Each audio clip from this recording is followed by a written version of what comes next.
have a lady who is in our bank right now who says that her husband and children are being held at their house. The people are in a car outside the bank. She is getting $15,000. That if the police are told, they will kill the children and the husband. She is petrified.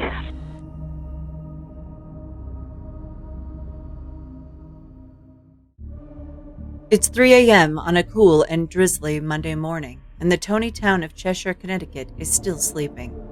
In the damp darkness, two men are about to shatter a window, as they will shatter the lives of a loving family. This is the story of the Cheshire home invasion murders, as told by one of the killers himself. And this is absolutely criminal.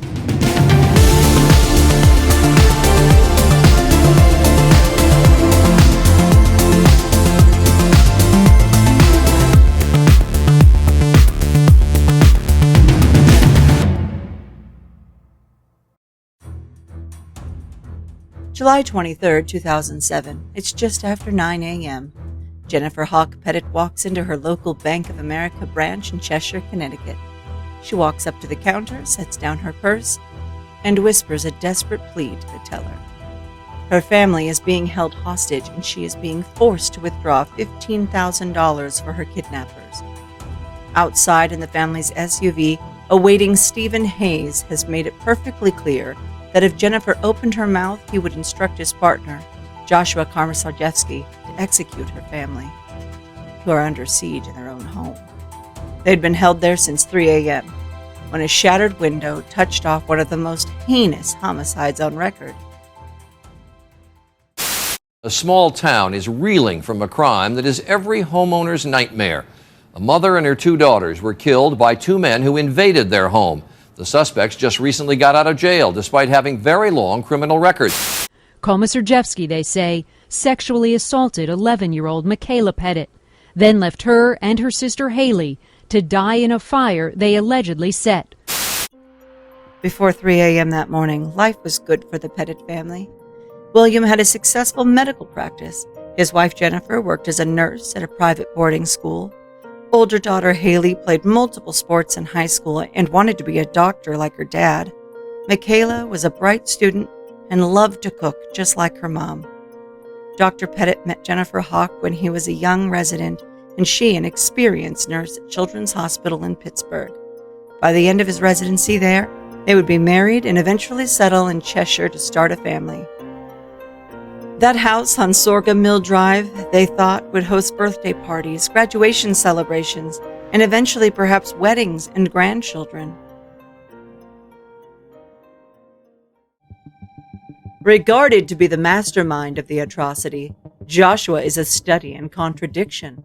At one extreme, he's an intelligent, soft-spoken charmer. At the other extreme, however, he is a sadistic sex offender capable of the most deplorable deeds.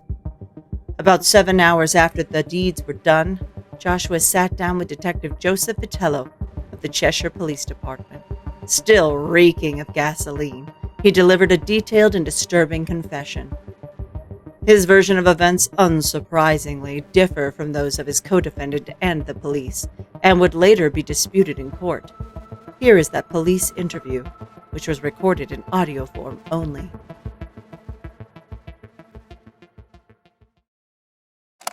Let's go back to the beginning, and this is your statement. So, you stated you had met up with this other fellow. Yeah, it's Stephen Hayes. Okay. You started to tell us what transpired, that you went to Stop and Shop in Cheshire. That's correct. To meet a contractor? Yeah, to receive payment on from a contractor that I've done work for that day. So let's go from there and go over the whole statement that you were going to put in writing. While waiting, I saw a mother and a daughter walk into the Stop and Shop. Noticed that they were driving a very nice vehicle. And didn't really think much of it at the time. At which point, about 15 minutes later, the mother came back out with the daughter and got in their car. for whatever reason, I chose to follow the mom and the daughter to their house and saw that they lived in a very nice house, very nice car.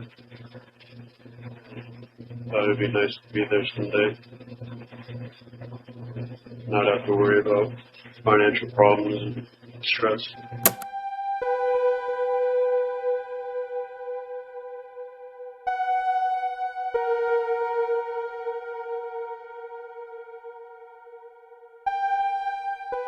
Joshua had been released on parole for burglaries just 2 months before the events that would make him infamous. In the days leading up to the weekend, Joshua ran into Stephen Hayes at an AA meeting in Hartford. They commiserated with each other about their dire financial situations and expressed a mutual desire to do something, anything, about it. Sometime after the AA meeting, Hayes was thrown out of his mother's house for stealing from her for the umpteenth time. He would go on to rent a cut-rate hotel room, where he spent his weekend binge drinking and smoking crack. Now he needed money and a place to stay. From there, we sort of, he got into my vehicle and we drove around for a while, trying to come up with ideas of what we could do to make money and make money quick. Nothing really seemed to be fast enough to meet our looming debts and obligations. And the conversation had turned to the possibility of people taking money out of ATMs and catching by surprise, or possibly somebody coming out of a bar late at night. Neither one of those ideas panned out. We just sort of aimlessly drove around instead.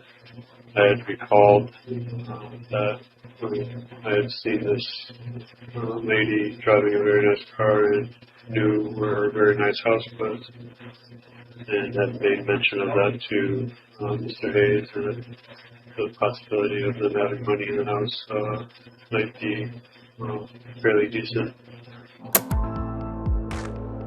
Earlier that Sunday morning, Haley was spending time with friends, trying to soak up every last drop of summer before returning to college the next day. The rest of the Petit family, William, Jennifer, and Michaela, went to services at their local church. Tonight it was Michaela's turn to make the Sunday night family dinner. Each member of the Petit clan had a busy schedule that pulled them in all directions, but around the dinner table was the one place time seemed to stop. No matter what, they were together, suspended in time for the last time. So we made our way over to the house and parked on their street, but around the corner a little ways out of sight, and walked down the sidewalk to their house. Went around back to see if anyone was awake, at which point we noticed that the father was sleeping downstairs in the sunroom. It's in the back of the house. Okay. We continued to do a walk around at the house, checking windows and doors, all of which were locked. Then went down to the basement, which was unlocked. I opened it and proceeded down the steps. Happened to find a baseball bat leaning on the stairs leading up into the kitchen. I took that bat and I went up the stairway. Slowly made my way through the dinette area to the doors leading into the sunroom where the father lay sleeping. At which point I just stood there for a good 15, 20 minutes, standing behind him with his bat and not wanting to hit him, not thinking that I could. I could see Mr. Hayes in the window motioning to strike him and get it over with and get it done so we can move on. And, Did you strike him? I did. Okay. And go ahead and tell us where and how many times you struck this man.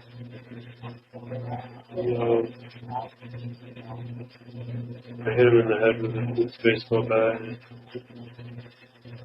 And he let out this unearthly scream. I just kept hitting him until he finally packed up into the corner of the couch and quieted down and was just staring at me with wide open eyes. Just sheer confusion. Was he bleeding? Yeah, bleeding profusely. Mr. Hayes was now tapping on the door window to my right, motioning for me to unlock the door. I gathered myself and unlocked the door, and he came in, and Mr. Hayes tied his hands, and I tied his feet. I sat him on the couch, asked us what we wanted, and I replied that we were simply here for money. Once we had what we came looking for, that we'd be out of, we'd be gone.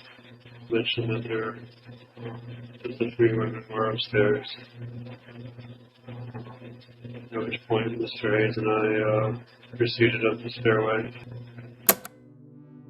Dr. William Petit had been rendered completely defenseless by the blows of that baseball bat. The girls and their mother have slept through the chaos just below them. Before his battered brain could comprehend what was happening, the thieves dragged him down to the basement, bound his hands and feet, and tied him to a pole. This wretched pair of interlopers left him there, helpless, while they headed upstairs toward the women. We passed the first daughter's room on the left-hand side, and went down the hallway to the master bedroom, only to find out that one of the youngest daughters had actually fallen asleep with mom watching TV in the master bedroom. So he put his hand over mom's mouth and shook her gently awake, and I followed suit with the youngest of the daughters. They both had woken up. They were very confused as to what was going on, but very compliant. When told to roll over on their stomach, put their hands behind their back. And so we tied their hands and feet, and then left the room and proceeded back towards the daughter's room that we had passed, and walked in.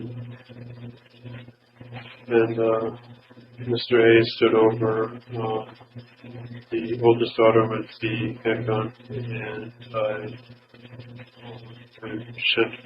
shook her gently awake. She was no more than a little surprised about what was going on. I explained to her that we weren't here to hurt her, we were just here for money and that we'd be on our way. When asked to roll over on her stomach, put her hands behind her back, she did so. I tied her feet, and Mr. Hayes tied her hands. While Joshua had a charming intellectual side, with Stephen Hayes, well, what you see was pretty much what you got. A below-average career criminal, Hayes had never been mistaken for a mastermind. At age 47, he had been a convicted felon for 27 of those years. His rap sheet contained nearly 60 criminal counts, including burglary, larceny, drug possession, and forgery. On that fateful night, Stephen persuaded Jennifer to reveal where her jewelry was located, but Joshua wasn't interested in jewelry. He came for cash, and he came up with a plan to get it. So Steve and I continued looking around for money and realizing that there was no money there. Steve had found a check register, the amount of $40-something thousand in it, and we discussed the possibility of possibly sending the mother down to the bank to retrieve $15,000. The mother agreed.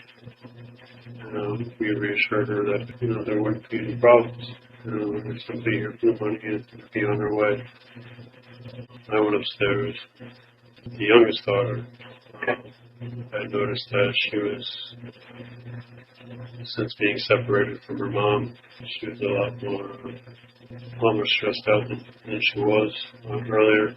Okay. And was sweating profusely on her bed. I went back downstairs and got her a glass of water, brought that back up to her, and untied her hands and let her have something to drink. The bedspread and the top sheet I took off and threw it off to the side because they were soaking wet. Okay.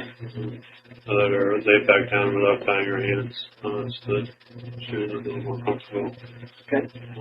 I felt comfortable not tying her up because she was very well behaved. I'm very compliant. Talked a little bit about music and whatnot. And I would be periodically to go check on the older sister and the mother and the father. Okay. At that point, we realized that we had to get the father out of the sunroom because it was getting so late, and we didn't want anybody to see him tied up with a towel on his head. Right. You were afraid somebody could see into the house and see that he was hurt or whatever? Yeah, so we untied his feet, and we walked over to the basement stairs and made his way down the steps and down into the basement. We were going to have him sit down in the middle area of the basement and lean up against one of the concrete lolly columns. But he was a little shaky from what I can only assume was shock from losing blood. Okay. So I went upstairs and grabbed one of the big cushions off the couch, and they got another pillow for his back against the lolly column. Did you tie him back up? Yeah, I retied his feet. Was he assaulted again? He was not. He was not assaulted for the rest of the evening. Just that one time. Just at the beginning? Okay. I went back upstairs to check on the two daughters. They're still restrained in the same spot that they were before you went and moved the cars and whatnot? We had still in their beds. Steve went in down to the basement and asked the father what time he needed to be to work and who needed to be called to be let informed, that he was going to be late. Mm-hmm. I went to the mother and asked her the time she needed to be in to work, and she replied saying that she was a teacher and that she was off in the summer, so it was a non-issue. The father, on the other hand, is a doctor, apparently, and he didn't have to be in the office till 8:30, but he needed to make rounds at the hospital around 7, so he was expected to be somewhere at 7. Okay, was that call made? That call was made. Steve and I went upstairs and untied the mother from her bed. On the way downstairs, she had asked if she could peek into both children's rooms just to make sure that both daughters are fine. And I was fine with that, and it sort of helped reassure KK as well. That was KK. KK is the youngest daughter, the one that I was spending time talking to. Okay. Steve had come in and had motioned for me to follow him into the office where the occupants of the house couldn't overhear us talking, and said that we were going to need gasoline. And I was surprised that gasoline was even a factor in what was going on here. We were just supposed to get the money and get out. And he was going on and on and on about DNA and even the drop of sweat or a hair falling off her head was enough to put us in jail because we were going to have our DNA on record. He had first mentioned that we would take the occupants of the home with us in their vehicles and leave the house burning their way. He went back downstairs and I went back into AK's room. It was 6 o'clock in the morning, and a fired-up Stephen Hayes wanted to talk to his partner in crime. It is not exactly known which of the criminals conceived their exit strategy, but tension rose between them as they discussed how to wrap up the robbery. Both Joshua and Hayes would later point to each other as being the man who planned it. What is known is that there were discussions between the two, where they would fix the family's fate. Meanwhile, Stephen Hayes had left the house. He drove Jennifer's SUV to the closest gas station, where he filled 4 canisters with gasoline, each one of which held 1 gallon. What isn't known, and may never be known, is which man decided to add that volatile liquid to an already treacherous situation. About 15 minutes later, Steve came back and motioned for me to go back into the office with him. And began ranting and raving about DNA. And he was mad at me because I had, on several occasions, accidentally used his name in front of the occupants of the house. And flat out said, we gotta kill him. We gotta what? We gotta kill him. Kill him? Yeah, kill the family and then burn the house down on top of them. That was not the plan. I'm not killing anyone. That's not how it's going down. Like, we were here simply for the money, get in and get out. It's almost 9 o'clock. Why are you bugging out now? And I had gotten on his case. If he was so worried about DNA, why was he walking around without his gloves on now? He had removed his gloves? Yeah, he had removed his gloves. And I was like, what are you doing? Why did he do that? I don't know. I'm not sure. But at this point, he no longer has gloves on. He no longer had gloves on. You still do? And I had gloves on the entire time. Are your masks still on your heads? Sometimes. Sometimes we'd fold it up so that we could pull it down at a moment's notice. We had put pillowcases over the occupants' heads. Yeah, so that they couldn't see us. The convicted felons then proceeded up the stairs once more. Each Petit girl was taken to her own room, where their hands and feet were bound and their wrists were tied to the bedposts. They went from room to room, collected all the cell phones and house phones they could find, and put them out of reach. It was starting to get light outside, and Joshua knew he needed to move his car away from the Petit home. Now that everyone in the house was secured, the duo left. Josh in his car, and Hayes with Jennifer in the family's SUV. Joshua moved his vehicle down the road and walked back to the house. The rain was steady, and the dark hearts of the 2 criminals were as menacing as that morning sky. The plan was now in motion, and the point of no return had long been crossed. It was 9 a.m. Jennifer was now being forced to drive her SUV. In the passenger seat was Stephen Hayes, the coked-out career criminal, prodding Jennifer on with a gun in her side. They made the short drive to Bank of America, where Hayes warned her that her family's lives were at stake. Any wrong move, and he would instruct Joshua to kill her family. Still clinging to the promise of her family's release when the money was handed over, Jennifer exited the vehicle and walked into the bank branch. As Jennifer was withdrawing the $15,000, she wrote the teller a note explaining her dire situation. As she slid the note to the teller, bank manager Mary Lyons could tell something was wrong. After coming over to read the note, she walked discreetly to her office, sat down, and dialed 911. Lyons would later say of Jennifer that morning, "She explained to me that her family was being held, and as long as she got the money and got back to the house, everybody would be okay."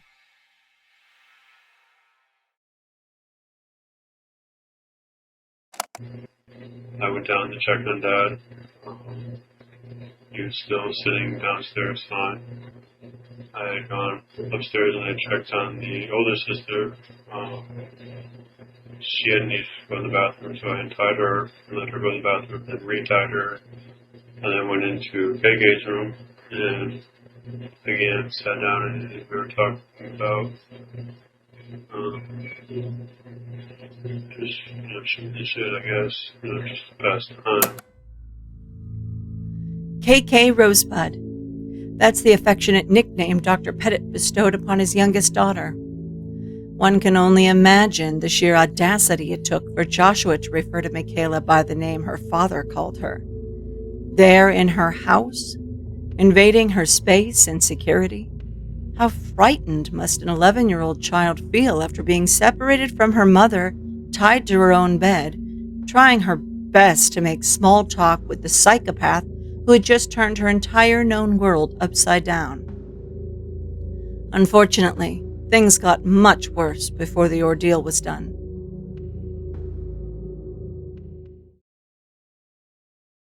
So you're talking to KK about just general things? Yeah, just like school and summer plans and stuff like that, or what her summer plans are. Obviously not mine. Right. And one thing led to another, and I ended up performing oral sex on KK. You performed oral sex on KK? Not KK. Did you do that while she was tied? Yes. Was it against her will? Her hands were tied, but her feet weren't. Was it against her will, or is it something you talked her into? How did that go? It started off as against her will, and like she wasn't like resisting or anything, so I just kept doing it. And I had let her get dressed again, but before she did that, she asked if she could take a shower. Now, you said you let her get dressed again. How is it she came upon being undressed? Because you originally said she was dressed. Yeah, I used a pair of scissors and had cut her shirt off and her skirt off. Was that for the purpose of having sex with her, or was there another reason you did that? For the purpose of having sex. Okay. Did you take pictures of her? I did, yes. Camera phone and your cell phone? Yeah. Okay. You during performed oral sex upon her? Her face was still covered? Yeah. Okay. And I had ejaculated on her stomach, and that's why she wanted to take a shower. So she went to a shower, and when she was done, she came back in her room, and I stepped out of her room so that she could get dressed. She sat back down on the bed, and I retied her feet. Did you restrain her back to the bed? Her feet were, not her hands, so. Her feet were tied to the bed. To the bed. So she couldn't get up and walk out? No. Okay. Although Joshua claimed he did not rape Michaela, both the evidence and his past history would suggest otherwise. The medical examiner found semen not on her stomach, but inside her fragile body.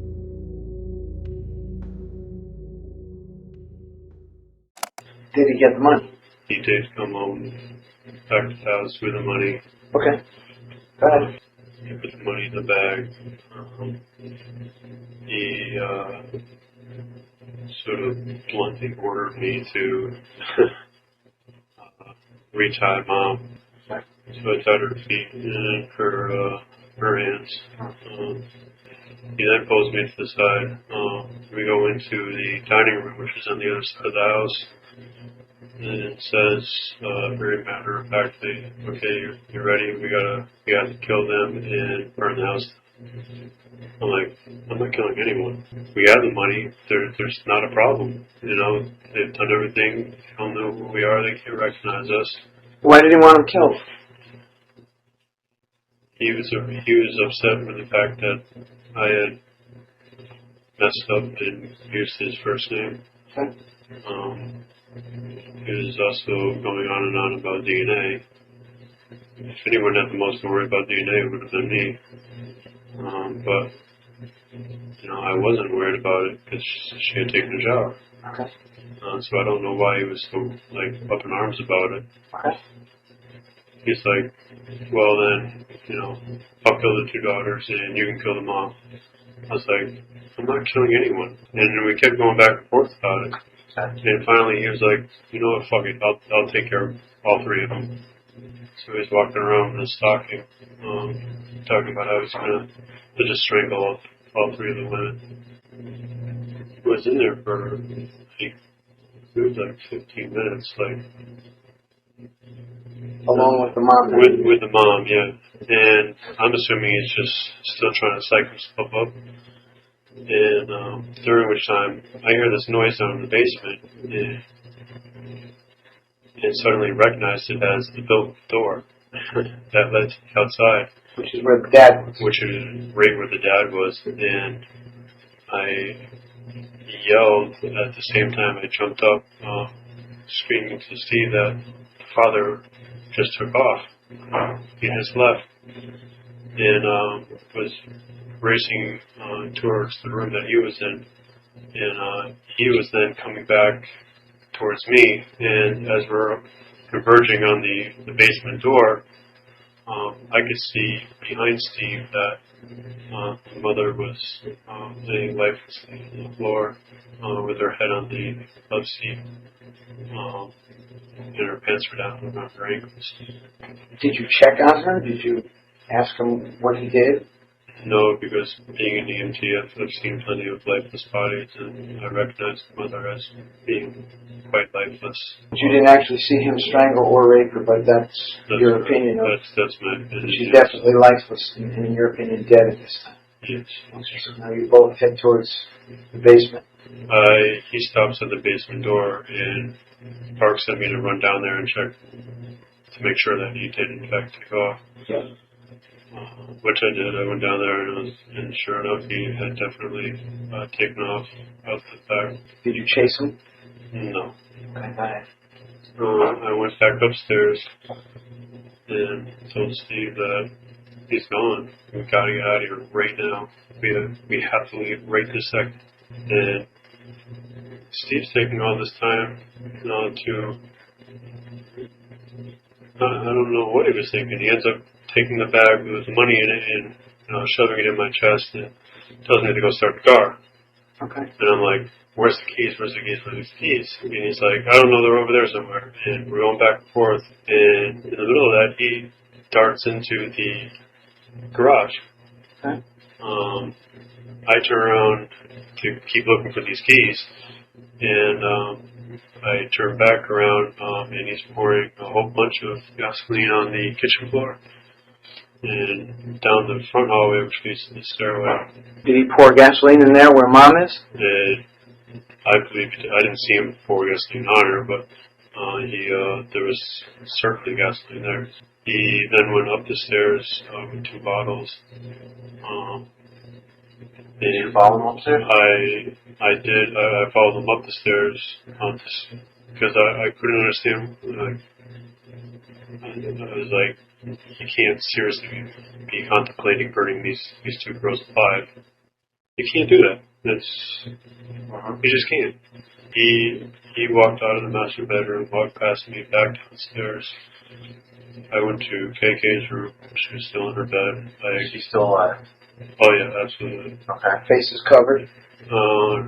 Yes, the pillowcase was back to her. Then I closed the door, and then I went down to the back towards the stairway and past the oldest daughter's room. She too was sitting in her room, tied to her bed. I closed that door and I went downstairs. She's still alive? Absolutely.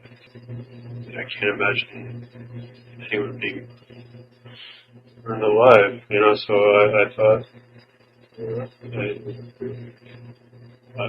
I fucked up.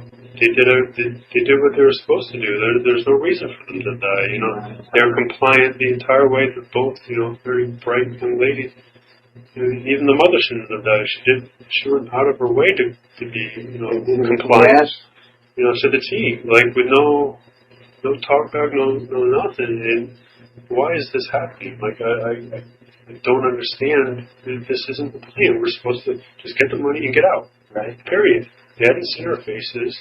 So when I fucked up, and used her name, there's a million Steves in this world. Right. When they're tied up, did you untie them? I didn't even think about untying them. For whatever stupid reason, it just didn't cross my mind. You didn't untie them? I did not tie them. In retrospect, I should have, but in retrospect, I shouldn't have even fucking been there in the first place. I know. But I get downstairs and You know, I'm yelling at Steve, but God, it's already been 5 minutes now. You know, I'm confident. You know, there's, you know, an army of police officers right outside the door waiting to open fire at me as I open the door. You're pretty accurate.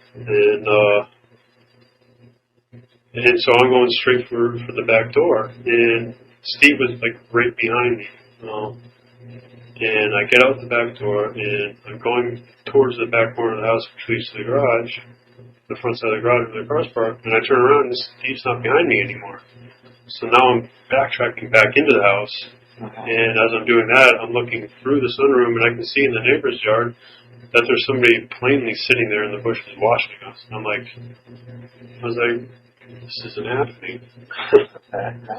And once again, Steve racing upstairs. He's racing upstairs. Up the stairs again. And you could see as him I'm from yelling. outside? No, I'm walking into the house. Oh, you're coming back in to see where he went. Yeah, I was like, where the hell did he go? And what's he doing? He's racing up the stairs. And What? I wasn't sure what he had at first. Until he comes racing back down the stairs and he throws one of the empty bottles into the kitchen. Empty bottles of gasoline. gasoline. So he went back up with another bottle of Another gas? bottle of gas. So how many's that? 3 or 4? 4 altogether. I'm screaming at this point, we gotta get out of here. It was just madness. And then I keep telling him, we gotta go. The entire kitchen just erupts, and in like a sea of flame. I had already had my back turned and I'm running for the door because I knew that the couch that the mom was dead against was doused.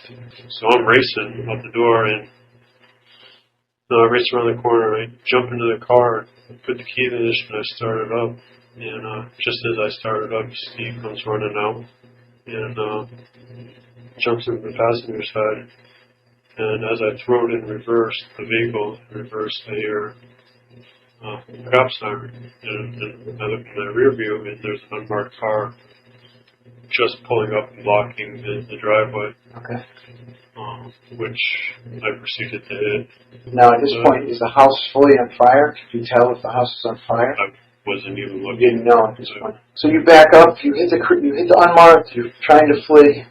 I got hung up in some bushes, and I was trying to put it in drive, and for whatever reason, it wasn't happening. Like, I couldn't figure out how to drive anymore. Like, I was just panic-stricken. And Steve grabs the shifter and goes and drive and yells, "Pass it," and which I did, and took off the curb and onto the street. And I'm looking, as it happens in like slow-mo, as I'm looking around, there's cops everywhere, and every single gun's like trained, like right at my head. And I was like, I'm going to die today. And I'm going to prison for the rest of my life, or I'm going to die. I come around like this little bend to the road, and there's 2 Cheshire police cars. And then in the center of that, an officer with a rifle trained right on me, and some other officers off to the side. Did you try to run them over? I wasn't trying to specifically run him over. I was trying to get you weren't through. stop. I wasn't stopping. I had to get through those police cars. There's no other way out. The airbags deployed. All I could hear in like this distant echo was hands out of the car, get out of the car, hands out of the car, come out slowly. Did you say anything to the police officer to took you in custody? There were a lot of questions being thrown at me. I was still like, what do I do? What do I do? He asked how many people are in the house or something to that effect, and I said 2 girls in the upstairs bedroom, front-facing bedrooms, and that they were still alive. Bank manager Mary Lyons placed her 911 call at 9:21 a.m. The first mention of the incident on police radios is at 9:26.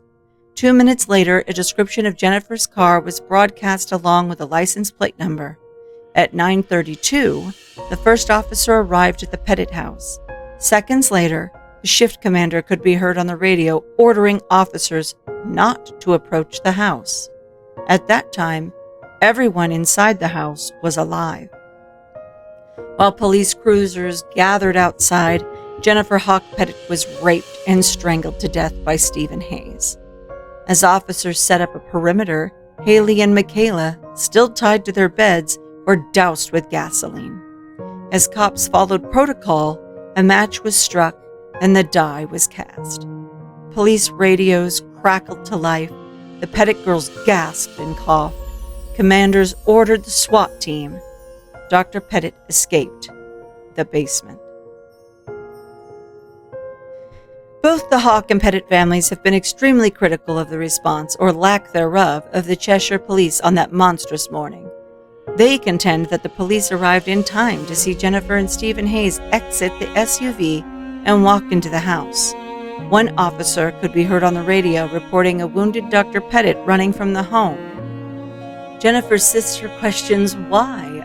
Upon seeing Hayes and his hostage exit the SUV, cops did nothing but watch. Cheshire police have consistently declined to comment on the matter.